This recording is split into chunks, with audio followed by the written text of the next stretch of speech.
I took the job because it didn't ask me who I was, just what I could lift, what I could fix, and how long I could stay awake.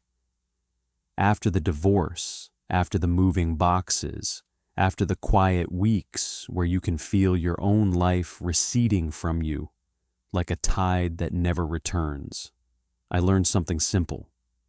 If you keep moving, you don't have to look at what you left behind. So when I saw an offshore posting with hazard pay that made my eyes widen, remote platform, night watch, equipment checks, 2-week rotations, I didn't ask many questions.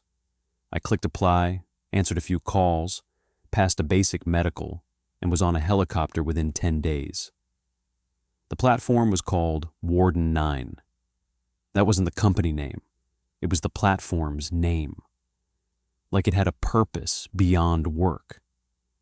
I remember the first time I saw it through the chopper window. It rose out of the ocean like a rusted cathedral, all steel legs and floodlights, a heavy structure built to withstand storms that never came. What I remember most, though, wasn't the platform. It was the water around it. The ocean was flat, not calm, not gentle, flat, like glass under a dark sky. The rotor wash should have shredded the surface, should have thrown whitecaps and spray in every direction. But the water beneath us didn't even ripple. The helicopter descended and the ocean stayed smooth, absorbing the wind like it wasn't there. I stared at it until my stomach tightened. The crewman beside me leaned over and tapped the glass. "Don't stare too hard," he said. I laughed, because what else do you do when something feels impossible? He didn't laugh back. When we landed, the first thing I noticed wasn't the smell of salt or oil, not the metal heat, not the low thrumming of machinery. It was the silence. There was wind. You could feel it on your face, but you couldn't hear it in the water. No slap of waves against the legs, no crash, no endless ocean noise people take for granted, just a constant low hum from the platform itself, like a generator running too deep in your bones. A man in orange coveralls met me at the pad. His name tag said, "Stow." He didn't introduce himself. He just pointed at the door and said, "Before you unpack, you read the rules." I followed him inside. The corridors were narrow, bright, and smelled like disinfectant. Every wall had laminated notices, not safety signage, rules. Stowe stopped at a bulletin board and handed me a card. Same cheap laminate, same bold text. Surface discipline. Strict compliance under it. 10 rules printed in block lettering. Warden 9. Surface discipline. Do not throw anything into the ocean. Do not pour anything into the ocean. Do not spit over the rail. Do not lean over the rail at night. Do not shine lights directly into the water. If you hear splashing, report it immediately. If you see ripples with no wind, report it immediately. If you see foam, report it immediately. If the water moves on its own, initiate evacuation protocol. If someone goes overboard, do not follow. I read them once. Then again. I looked up at Stowe. "You guys have problems with tourists?" I asked, trying to make it sound like a joke. Stowe's eyes stayed dead calm. "No," he said. "We have problems with the ocean." I waited for him to explain. He didn't. He just tapped the card with one blunt finger. "You break surface discipline, you put everyone at risk." "What does surface discipline even mean?" Stowe's mouth twitched like he wanted to say something and decided it wasn't worth it. "It means we keep it still," he said. "You'll understand." He walked me to my room, a tiny bunk with a metal locker. Before he left, he paused in the doorway. "Oh," he added, like an afterthought, "if the water's too still for too long, that's bad too." Then he shut the door. I stood there, holding the rule card, feeling my skin tighten. I hadn't even started the job, and already the ocean had rules. For the first few days, my work was straightforward. Night watch meant doing rounds, logging equipment readings, checking pressure valves, ensuring the sensors stayed online. The platform was mostly automated. The human crew, maybe 16 people total, existed to keep it from failing in ways machines couldn't anticipate. They didn't talk much, not because they were unfriendly, because they were tired in a way that sleep doesn't fix. When they did speak, it was practical. Short bursts of information, no stories, no jokes, no "where are you from?" And nobody ever went outside unless they had to. I noticed that quickly. Even on breaks, when the air inside felt recycled and stale, they stayed indoors. They didn't smoke outside. They didn't stand at the rail to look out at the stars. They didn't do what people always do on platforms, act like the ocean is scenery. To them, it wasn't scenery. It was a threat. The first time I went outside at night, I understood why. The floodlights cast long white columns across the deck. Beyond the rail was darkness, and beneath that darkness, the water, still, perfectly, unnaturally still. The platform's legs vanished into it with no disturbance, like they'd been planted into black glass. No wave line, no movement around the supports, just a clean, sharp boundary where steel met sea. I leaned on the rail without thinking, not over it, just on it, and immediately I felt something I didn't expect, a sense of being observed, not from the platform, from below. I stepped back, heart thumping, and told myself I was tired. That isolation makes your mind do strange things. But then I saw something that made my mouth go dry. It was raining, a light drizzle, barely visible in the floodlights. Drops hit the ocean, and the surface did not ripple, not even once. The rain simply disappeared, absorbed, as if the water had no surface tension at all, as if there was something just beneath it holding it tight. I went back inside, and I didn't tell anyone what I saw, because I didn't want them to look at me the way people look at you when you say something impossible. On day 6, someone broke surface discipline. It wasn't dramatic. That's what makes it so hard to talk about. It happened during a routine maintenance shift. I was on the lower deck with a guy named Lyle. He was younger than most of the crew, loud enough that it felt wrong. He was working a bolt loose on a railing mount, cursing under his breath. The wrench slipped. A small tool, barely anything. It flipped over the rail and fell. We both watched it drop into the darkness. No splash, just a soft, almost polite sound, like something receiving it. Then, on the ocean surface, a ripple formed. One perfect circle. It spread outward from the point where the tool should have hit, except it didn't spread like a normal ripple. It expanded with precision, like a sonar pulse. The circle widened, smooth, clean, and then it stopped, as if it had reached a boundary. Lyle leaned forward to see. I grabbed his arm. "Rule 10, I said, though my voice barely worked. He yanked free, annoyed. "It's just a tool." The ripple tightened, not inward, upward. The water rose slightly, a gentle bulge, like the ocean was breathing through a straw. Then something pulled, not dragged, pulled. Lyle didn't even have time to shout. 1 second he was there, the next he was gone, yanked forward and down so fast it looked like the darkness swallowed him mid-step.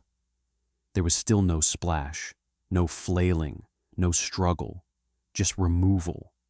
I stumbled back, shock freezing my muscles.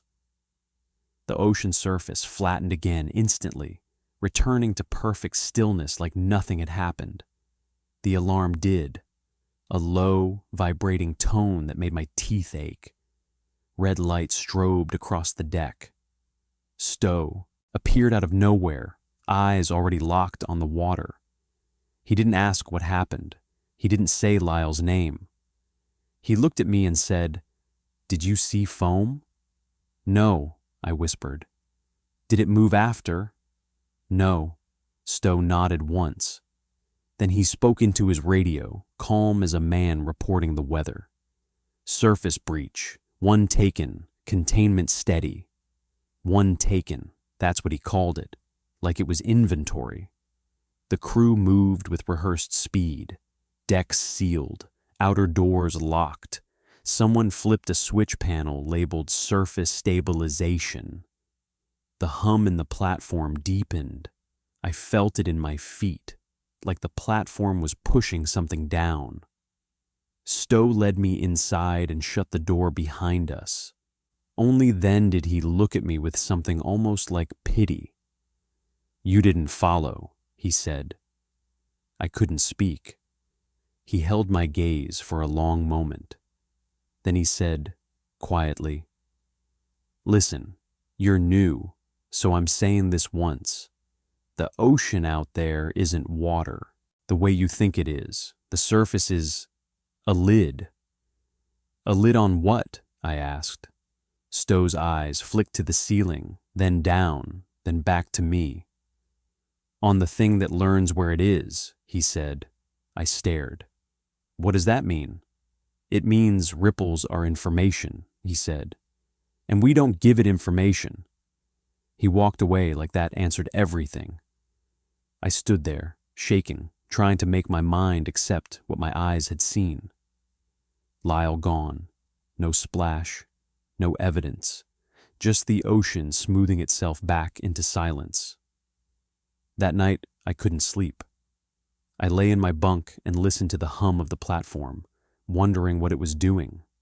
Not powering, not processing. Holding. In the early hours, I finally got up and went to the observation window in the corridor, one of the few windows that looked out over the sea.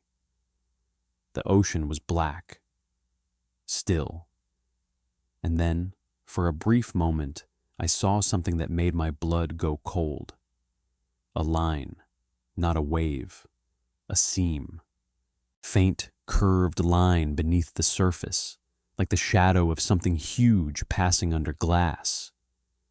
It moved slowly, and the water above it remained perfectly flat. Like the surface wasn't reacting because it wasn't allowed to. I stepped back from the window, heart hammering, and then I heard a sound behind me. Not footsteps, a soft, wet tapping, like fingertips on laminate. I turned. No one was there. The tapping stopped. I realized I'd done something I hadn't done since arriving. I'd stood still long enough to listen.